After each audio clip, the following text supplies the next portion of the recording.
Olá, amados irmãos, a paz do Senhor. Vamos orar? Pai amado, obrigada por esse momento, obrigada por mais esse dia. Senhor, eu te agradeço por todas as bênçãos derramadas em nossas vidas. E, Senhor, nesse momento eu quero lhe pedir que a tua palavra, Senhor, seja a lâmpada para os nossos pés, Senhor, onde podemos andar pelo seu caminho e sempre estarmos próximo de Ti, Senhor. Senhor, obrigada por tudo, eu lhe agradeço, em nome de Seu Filho amado. Amém. Amém. Hoje nós vamos ler um versículo que está em Samuel, 1 Samuel, capítulo 17, versículo do 33 ao 37. Então vamos ver o que nos fala aqui? Começa assim: Porém Saul disse a Davi: Contra o filisteu não poderás ir para pelejar com ele, pois tu és ainda moço, e ele guerreiro desde sua mocidade.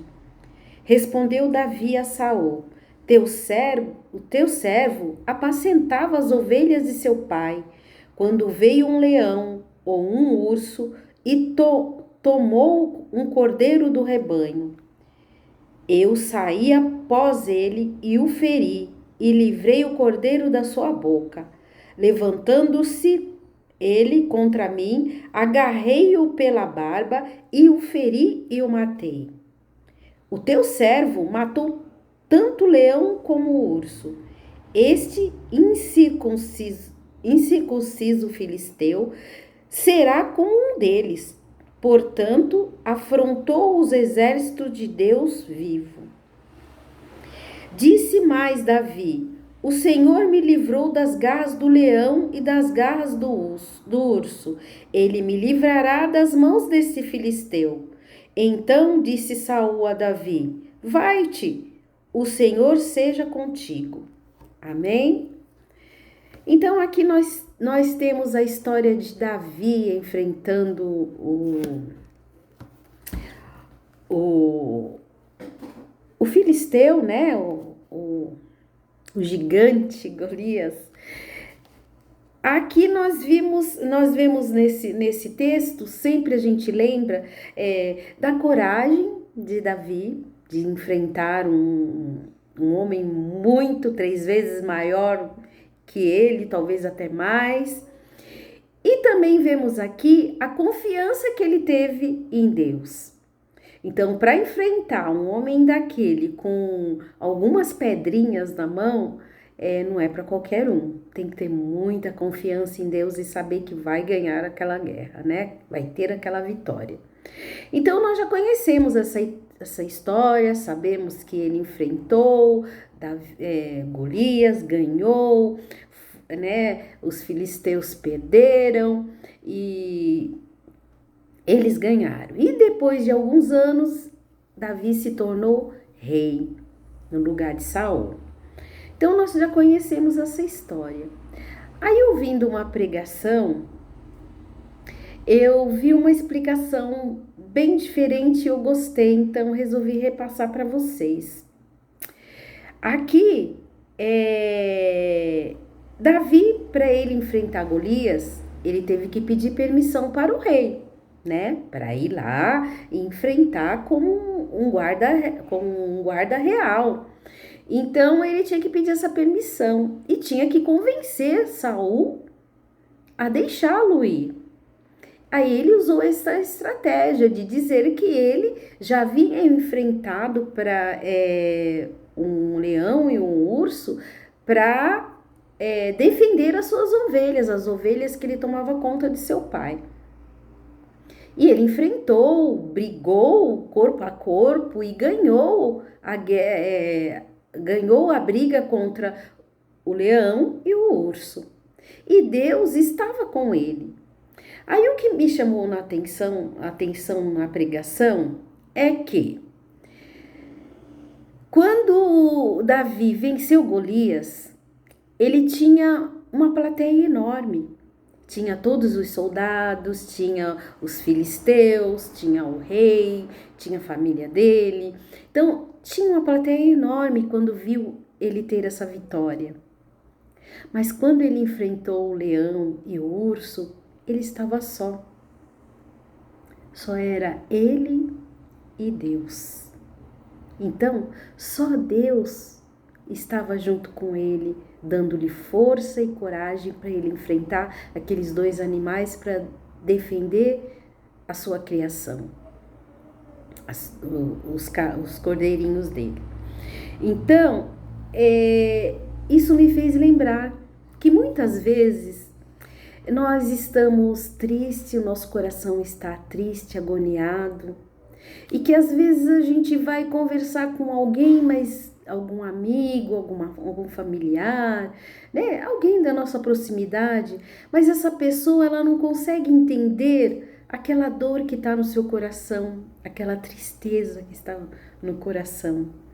Então, é só Deus, é só conversando com Deus que você consegue jogar para fora tudo aquilo que está dentro de você, porque Ele te conhece intimamente, então Ele sabe te entender, Ele te ouve. Assim como Ele tomou conta de Davi contra o urso e o leão, Ele também nos cuida, Ele também cuida de nós, cuida do nosso coração quando necessitamos. Quando a gente senta no nosso quarto, coloca nossos joelhinhos no chão e conversa ali com Ele, conta todas as nossas angústias, as nossas mágoas, as nossas tristezas. Só Ele pode entender.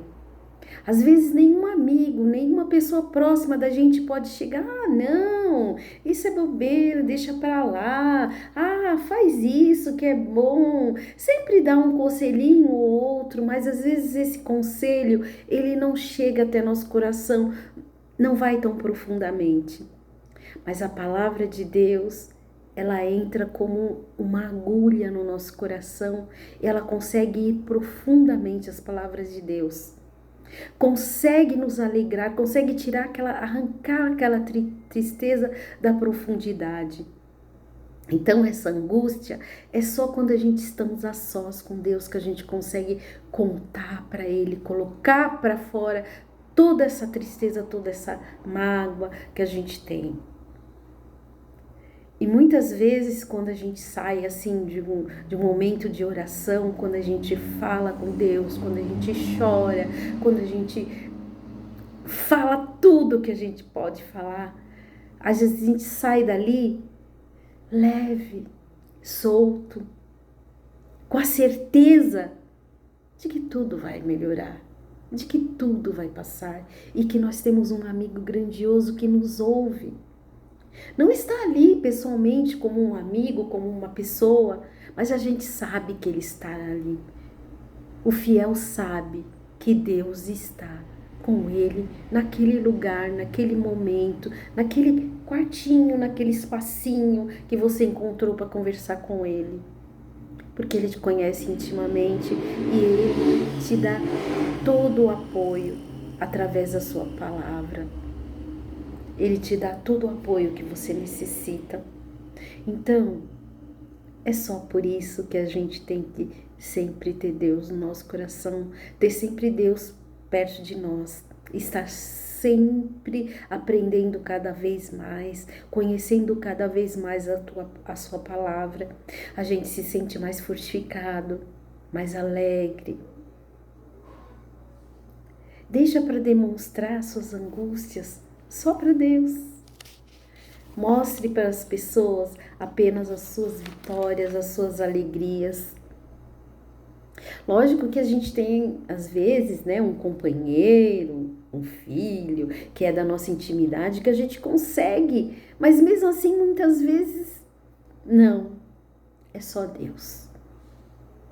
É só Deus. Então, eu, como sempre, escrevi aqui. A certeza que nós fiéis temos é que os planos de Deus são maiores que os nossos. Então Deus tem sempre um plano para nós. Aí eu vi também é um outro versículo que está em Mateus 6,6, que nos fala assim para completar. Mas tu, quando orares, entra no teu quarto e fechando a porta, ora a teu pai que está em secreto, e teu pai que vê em secreto te recompensará. Amém? Tenham um bom dia e fiquem com Deus.